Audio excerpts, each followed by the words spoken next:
there's this misconception that leadership is painted with perfection. One of my greatest failures in life, especially my primary years as a leader. So when I was younger, I think I've matured a lot more. Failure is success in progress. Albert Einstein.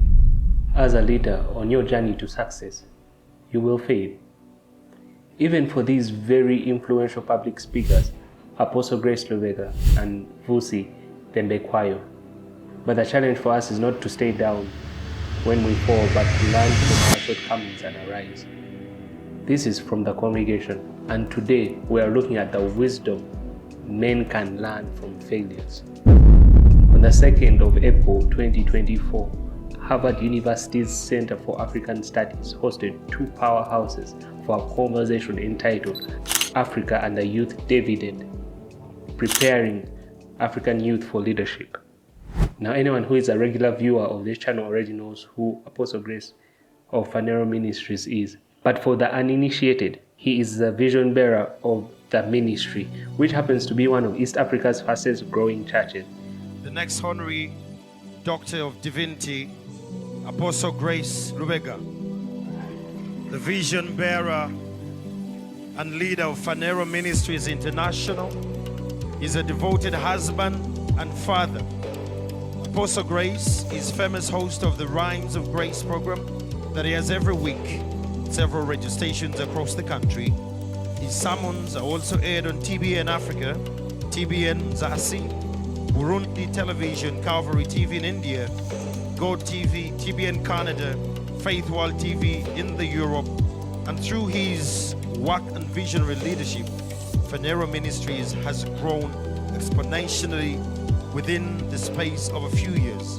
His dynamic approach to ministry, using modern techniques and advantages to the gospel, especially among the young people who are the heart of Uganda. Vusi Thembekwayo is a man that needs no introduction. A venture capitalist, best-selling author and renowned entrepreneur, but I think he's best known for his public speaking, arguably Africa's biggest to ever do it, and the balance sheet proves it. You will need to part with $50,000 for him to speak at your engagement. For some context, that is nearly the equivalent of a Land Cruiser V8 2018. Okay, that's the higher end of what you can get him for. You can also book him for 2 Mercedes-Benz ML350 4MATICs if you negotiate his lower price range of $30,000. Yes, people, it's a big deal. It is a big deal. Ladies and gentlemen, I can assure you that he conducts multiple speaking engagements throughout the year. But let's not dwell on that point. When these two share the stage at one of the most prestigious learning institutions in the world, one best listen, and listen intently. I think the point is begin by making it work, right? And if it can work through, the Bible is very clear, you'll know them by their fruits. The fruits that come out of the church are enough to become an inspiring conversation to change the narratives of the rest, who would look back and say, when the gospel went there, we saw this change, this transformation. And that's the beginning of the conversation. You can judge by fruit. Judging by fruit. All right. What I mean by this contestation is that young people have to contest the right to determine for themselves the worth of their own lives. And no matter where we are, that's what we have to figure out how to do. I think the contestation is going to be different in different parts of the world. You're seeing it happen in the Sahel region of the continent now. So for the first portion of the meeting, it seems they were allowed to give their thoughts on the theme, which preceded the place of our interest, a Q&A. Now the Q&A was incredible. There were a lot of contentious questions, a lot of challenging ones as well. You can check them out if you want to. Links to the video down below. However, the one that grabbed my attention. A lot happens in that leadership, in people's leadership journeys. But I've noticed that, Before we go any further, questions on failures of leaders are tricky because they are places of vulnerability. For every person whose trust you might earn, there is another one who will try to exploit your openness. While one person's loyalty may deepen when you let them into your inner circle, another may lose respect for your authority once you show them vulnerability. For every Peter who will loyally stand by you, there is a Judas waiting to betray you. It just so happened that both these men, Apostle Grace and Vusi, share similar sentiments on the matter. The way he spoke to the Pharisee was different from the way he spoke to those who wanted bread. Study the teachings when Jesus is teaching in the multitudes. It's different also. And then you had a third class of people called his. You realize the 5,000 fled. They left him. Those who were for bread left him. Because now Rome and the group of the Pharisees had labeled this man heretic and an evil leader. He should be crucified. When they had the murmurings of the Pharisees and the Sadducees, the Essenes, and everybody who had issues with this man, crucify him, crucify him. The 5,000 started going because they can never be with you when you're in trouble. That's not their nature. Room for you, it opened your seat, it told people where you are going to be seated. Your reputation did that. And so when people try to destroy the blessings ahead of you, they go after your reputation. You can recover from any financial issue.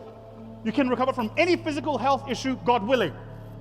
But when somebody really wants to destroy you, they go after your reputation.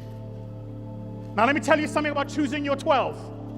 When you choose your 12, you have to be clear. First, that you can trust them with your reputation because you're going to give them authority.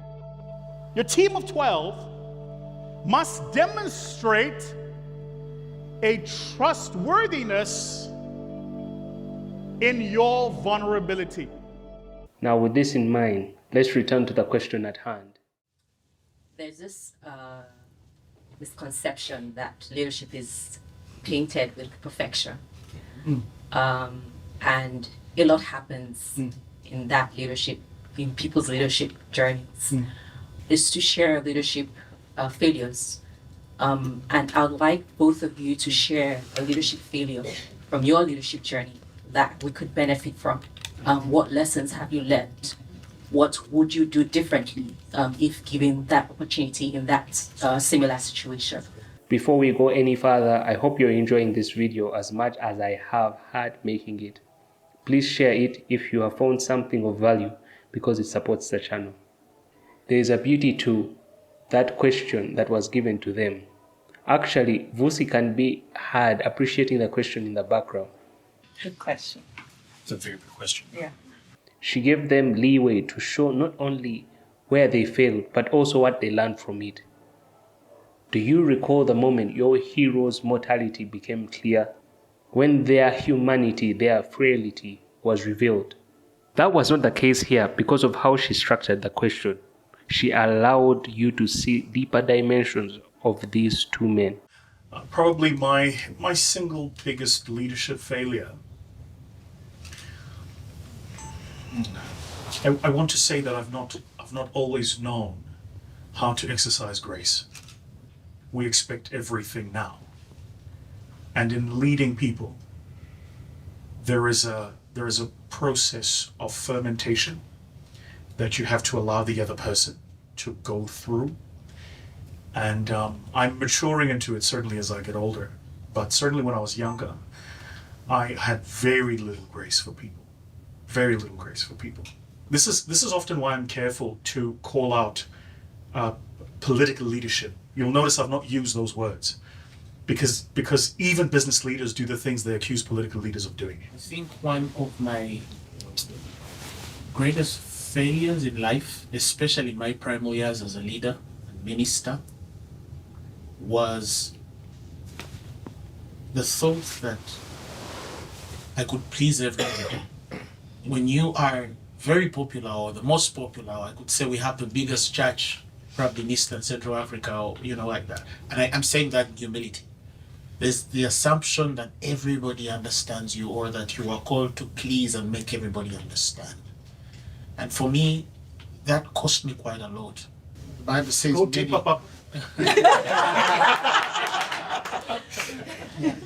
the Bible tells us that many are called, very few are chosen. That there was many leaders in South Africa called for the fight against apartheid. But Nelson Mandela was chosen distinctly to be sort of a pioneer, the leader ahead of these many. And even the humility to know that Nelson Mandela has been chosen. I'm number 2 or 3, and I can just be the best number 3, and I'm okay with that. I'm not competing with anybody. I'm simply fulfilling my purpose in the context, right? But when God Himself, and I know some of you who are here, students or visitors through, you're just this for a while. One day you're going to be probably running for office in the highest office of the land, whichever country God shall take you. The people here perhaps who are not just called for change, but they are chosen vessels. The weight and price of that is going to come with so much criticism, That's a fact. so much persecution. There's always going to be people who were as though designed to misunderstand you. Or that if you try to explain, the more you explain yourself, it's almost as though the more you are guilty of a thing. And that piece that I felt God draw me to, that those who hear you understand you most when you say nothing. The lesson that when God has called a people or attracted a people to you and they see you as a chosen vessel, you might not need to explain yourself so much, that they will understand you most even when you kept quiet. So I tried in those earlier years to think that I would find my way of explaining to everybody what this meant. In respect to Men Gather, this was a leadership talk, but I believe this is something that even ladies can enjoy. If you want to see more conversations of Apostle Grace with a highly esteemed titan of business, click here.